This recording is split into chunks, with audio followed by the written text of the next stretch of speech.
말씀 보시겠습니다. 오늘 함께 보실 말씀은 야고보서 5장 12절에서 20절까지의 말씀입니다. 야고보서 5장 12절에서 20절까지 말씀, 우리 한 목소리로 함께 읽습니다. 내 형제들아, 무엇보다도 맹세하지 말지니 하늘로나 땅으로나 아무 다른 것으로도 맹세하지 말고 오직 너희가 그렇다고 생각하는 것은 그렇다 하고 아니라고 생각하는 것은 아니라 하여 정죄받음을 면하라. 너희 중에 고난 당하는 자가 있느냐? 그는 기도할 것이요. 즐거워하는 자가 있느냐? 그는 찬송할지니라. 너희 중에 병든 자가 있느냐? 그는 교회의 장로들을 청할 것이요. 그들은 주의 이름으로 기름을 바르며 그를 위하여 기도할지니라. 믿음의 기도는 병든 자를 구원하리니 주께서 그를 일으키시리라. 혹시 죄를 범하였을지라도 사하심을 받으리라. 그러므로 너희 죄를 서로 고백하며 병이 낫기를 위하여 서로 기도하라. 의인의 간구는 역사하는 힘이 큼이니라.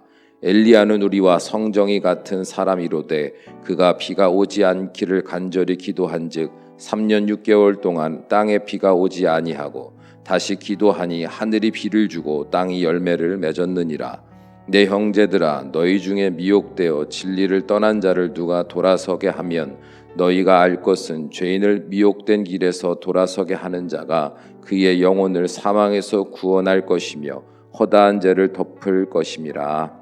아멘. 인간은 사회적 동물입니다. 곧 인간은 개인으로 존재하고 있어도 홀로 살 수 없으며 사회를 형성하여 끊임없이 다른 사람과 상호작용을 하면서 관계를 유지하고 함께 어울림으로써 자신의 존재를 확인하는 동물이다라는 말입니다. 혹 어떤 이들은 이러한 인간의 정의에 대해서 이렇게 말할지도 모르겠습니다. 저는 사람과 어울려 사는 것이 더 큰 스트레스인 사람입니다. 그래서 저는 혼자 있는 것이 더 좋습니다. 라고 말입니다. 그러나 잘 생각해 보십시오. 내가 인간관계를 거부하고 혼자 살아가는 것이 가능한 이유조차 다른 이들의 노력 때문에 가능한 것 아니겠습니까? 즉, 나 대신 누군가 농사를 지어주고 바다에서 물고기를 잡아주고 나라를 지켜주기 때문에 내가 혼자 있는 것이 가능한 것 아니냐는 말입니다. 우리의 신앙생활도 마찬가지입니다. 여러분은 내가 홀로 하나님을 믿으며 구원의 길을 온전히 걸어갈 수 있다고 생각하십니까? 코로나 팬데믹을 거치면서 수많은 그리스도인들이 교회를 떠났습니다. 그리고 그 중에 많은 사람들은 교회에 속한 성도로 등록하지 않고 온라인으로 예배하거나 아니면 자신의 존재가 크게 드러나지 않는 큰 교회에 주일 예배만 조용히 드리며 홀로 신앙생활을 하고 있습니다. 그리고는 스스로 신앙생활을 하고 있는 그리스도인이다라고 생각할 거예요. 그러나 이러한 생각은 영적인 세계에 대한 이해가 전혀 없기 때문에 만들어진 왜곡된 자기 확신일 뿐입니다. 여러분은 영적 세계가 존재하고 있으며 우리 성도는 예수 그리스도 안에서 거듭난 영적 존재로서 그 세계에 존재하는 자들인 것을 믿으십니까? 그렇다면 한번 상상해 보십시오. 과연 성도 스스로 그 영적 세계에서 홀로 존재하며 구원의 길을 온전히 걸어가는 것이 가능한 일일까요? 이것이 가능한 일인지 불가능한 일인지 우리가 살아가는 세상을 그대로 영적 세계에 적용해 보면 알 수 있습니다. 성경을 잘 읽어보면 영적 세계를 우리에게 설명해 주시기 위해서 우리가 사는 육적 세계의 상황과 비교하고 비유하여서 우리에게 많은 부분을 가르쳐주고 계심을 알 수 있죠. 예를 들어 이 세상에 갓 태어난 아기가 스스로 살아갈 수 있을까요? 막 태어난 아기가요? 아닙니다. 절대로 그들은 홀로 살 수 없습니다. 그들에게는 반드시 양육하는 부모가 필요합니다. 그렇다면 예수 그리스도를 영접함으로 영적으로 막 거듭난 성도는 스스로 그 영적 세계를 살아갈 수 있을까요? 아니요. 성경은 그렇게 말하지 않습니다. 육신의 아기가 이 세상에 존재하나 스스로 아무것도 할 수 없는 미약한 존재인 것과 같이 영적으로도 막 거듭난 성도들 또한 마찬가지로 스스로 아무것도 할 수 없는 미약한 존재일 뿐입니다. 그래서 예수님은 제자들을 열방으로 보내시면서 무엇을 명령하셨어요? 마태복음 28장 19절에서 20절 말씀 보면 그러므로 너희는 가서 모든 민족을 제자로 삼아 아버지와 아들과 성령의 이름으로 세례를 베풀고 내가 너희에게 분부한 모든 것을 가르쳐 지키게 하라. 볼지어다 내가 세상 끝날까지 너희와 항상 함께 있으리라 하시니라. 예수님은 제자들에게 복음을 사람들에게 전하고 다니라고 하시지 않았고 그들을 제자로 삼고 세례를 베풀고 그들에게 복음을 가르치고 더 나아가 지키게 하는 것까지 책임을 지라고 말씀하셨어요. 이 말은 곧 복음을 통하여 거듭난 자들이 육신적으로 대단한 사람들이라 할지라도 영적으로는 아무것도 모르는 무지한 아기와도 같으니까 책임을 지고 그들을 양육하라고 말씀하시는 거예요. 가르치고 지키라는 말은 이례적인 말이 아닙니다. 여러분 아이들 키워보면 한 번 가르치면 알아듣던가요? 아니에요. 똑같은 말 또 가르쳐야 돼요. 그러면 똑같은 말 또 가르치면 끝나나요? 아니요. 가르친 대로 안 하려고 하죠. 자기 생각대로 감정대로 하려고 해요. 알면서도요. 그럼 부모는 어떻게 해야 돼요? 나는 너를 낳아줬고 가르칠 거 가르쳤으니 네가 알아서 해. 그럼 이게 부모입니까? 아니요. 혼을 내서라도 지키게 하잖아요. 지키게요. 그리고 지키게 하는데 감정적으로 지키게 하는 훈육이 아니라요. 이 모든 것의 바탕에는 무엇이 바탕이 되어 있어요? 사랑이지 않습니까? 사랑하니까 사랑하기 때문에 인내로 또 가르치고 사랑하기 때문에 지킬 수 있도록 마치 가시나무를 품에 안은 것처럼 싫다고 몸부림치며 내 가슴을 찔러도 품에 안고 지킬 수 있도록 그래서 건강한 삶을 살 수 있도록 돕는 자, 양육하는 자가 부모 아니겠습니까? 영적으로도 마찬가지다 이 말이에요. 예수님은 제자들에게 복음을 설명하라고 말하지 않았어요. 품고 사랑으로 지키게 하는 그 양육자가 되라고 말씀하셨어요. 자, 그러면 영적인 세계는 세계 안에서의 사람들은요 이렇게 양육을 받아야 될 뿐만 아니라 또 영적인 세계의 다른 예를 들어볼까요? 육신의 세상에는요 나를 대적하는 무리들이 존재하죠. 강도도 있고요, 사기꾼도 있고 자기 유익을 위해서 끊임없이 우리의 삶을 괴롭게 하는 나쁜 사람들이 존재합니다. 그렇다면 여러분은 스스로 그들을 물리치며 살아갈 수 있는 힘과 능력이 있습니까? 아니요, 없습니다. 그래서 우리는 국가의 강력한 법적 보호 아래서 안전한 삶을 살아갈 수밖에 없어요. 그리고 그 강력한 법을 가지고 그 법대로 정의를 수행하는 사람들의 안전한 보호 안에서 우리는 평안한 삶을 누릴 수 있게 되죠. 영적인 세계도 마찬가지입니다. 사탄은 끊임없이 우리를 대적합니다. 우리를 미혹해서 어떻게 해서든지 우리를 영생이 아닌 멸망으로 이끌어 가려고 합니다. 그러면 우리에게 필요한 것이 무엇일까요? 더욱더 강력한 우리의 영적인 능력입니까? 나 개인의 영적인 은사입니까? 아니요. 우리에게 필요한 것은 하나님의 강력한 보호입니다. 그러면 하나님의 보호하심은 구체적으로 어떻게 우리의 삶에서 경험될까요? 하나님이 준비하시고 훈련시켜 놓으신 영적 군사된 성도들을 보내셔서 그들을 돕게 하십니다. 영적 동역자들이요. 그래서 사도 바울은 에베소서 6장에서 마귀의 관계를 능히 대적하기 위해서 하나님의 전신갑주를 입어야 한다고 쭉 권면하지 않습니까? 그 권면의 마지막에 사도 바울이 꼭 부탁해 놓은 한 구절이 있어요. 전신갑주를 이렇게 입고 이런 영적인 무장을 해야 된다. 그리고 마지막으로 뭐라고 말했느냐? 에베소서 6장 18절.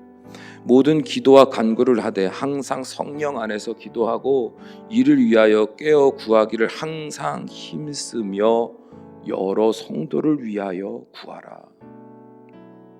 즉 너 홀로 전신갑주를 입고 살아가라는 말이 아니라 그 은혜를 하나님이 너에게 베푸셨다면 마땅히 함께 하신 연약한 자들을 영적으로 돕는 자로서 살아가는 것을 절대로 잊지 말라고 강력하게 권면하고 있는 겁니다.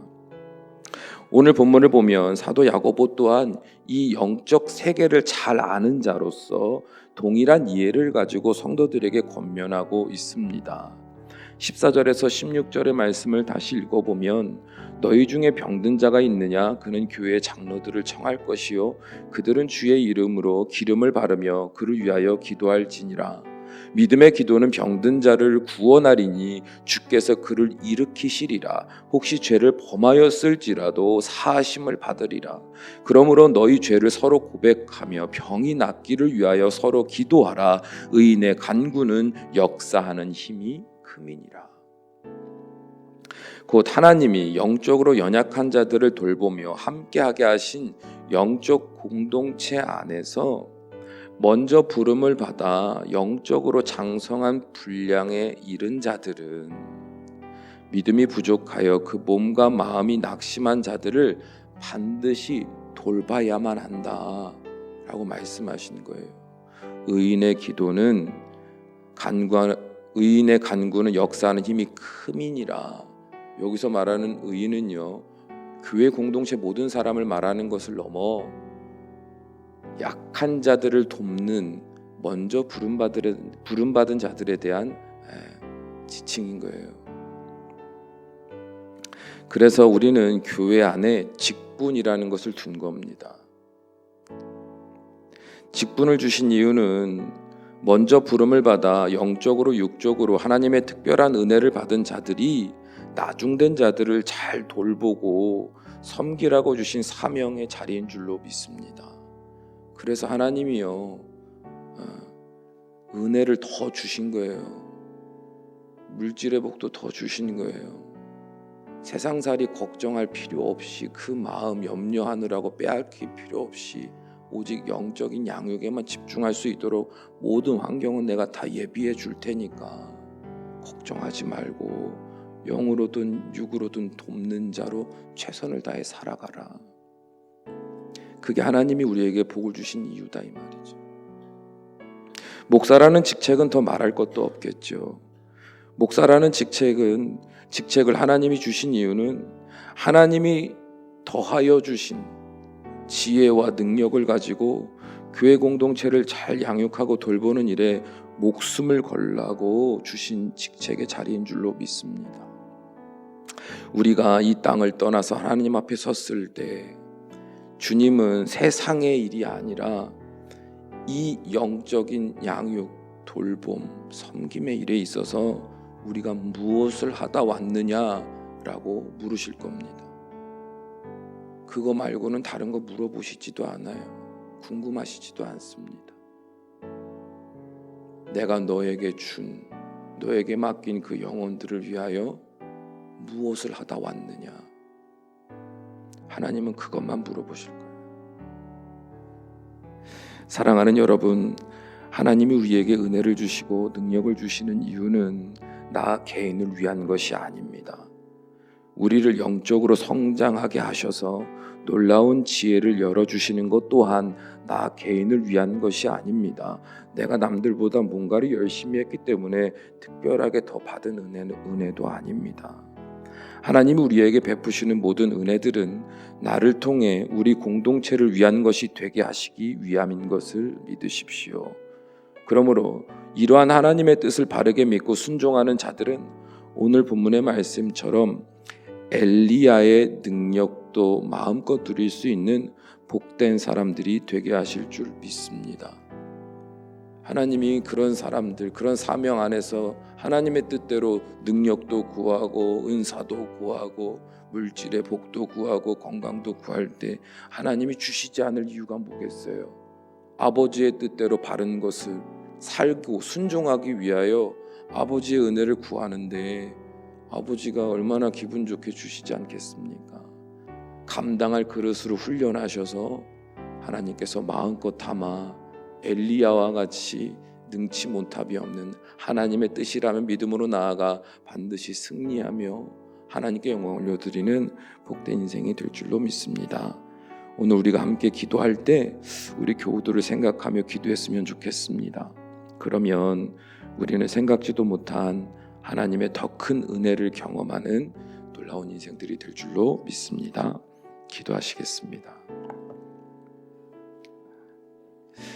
사랑과 은혜가 충만하신 우리 아버지 하나님, 우리가 이 새벽 주의 제단에 모여 하나님 앞에 우리의 삶을 내려놓고 말씀 듣고 순종함으로 기도하며 나아갑니다. 우리의 기도를 기뻐 흠양하여 주시옵소서. 더불어 간절히 구합니다. 말씀을 따라 순종하는 기도가 우리의 입술에 머물 수 있도록 성령님이여 구체적인 기도할 바를 알게 하여 주시옵소서. 나를 위한 기도뿐 아니라 우리를 위한 기도, 그 간절한 구함, 그 간절한 소망을 품고 주님 앞에 나아가는 자가 될 때 우리는 이전에 누리지 못했던 갑절의 은혜가 밀려 들어옴을 깨닫게 될 줄로 믿습니다. 그 놀라운 사랑의 신비를 깨닫는 자들 되게 하여 주셔서 하나님 앞에 이제는 더 이상 제한할 것이 없고 한계질 것이 없고 능치 못함이 없다고 말할 수 있는 사랑의 무한한 능력이 삶에서 영적으로 육적으로 풍성히 경험되는 인생들 되게 하셔서 우리 사랑하는 성도님들이 가는 곳곳마다 놀라운 구원의 역사와 회복의 역사와 부흥의 역사가 일어날 수 있도록 인도하여 주시옵소서.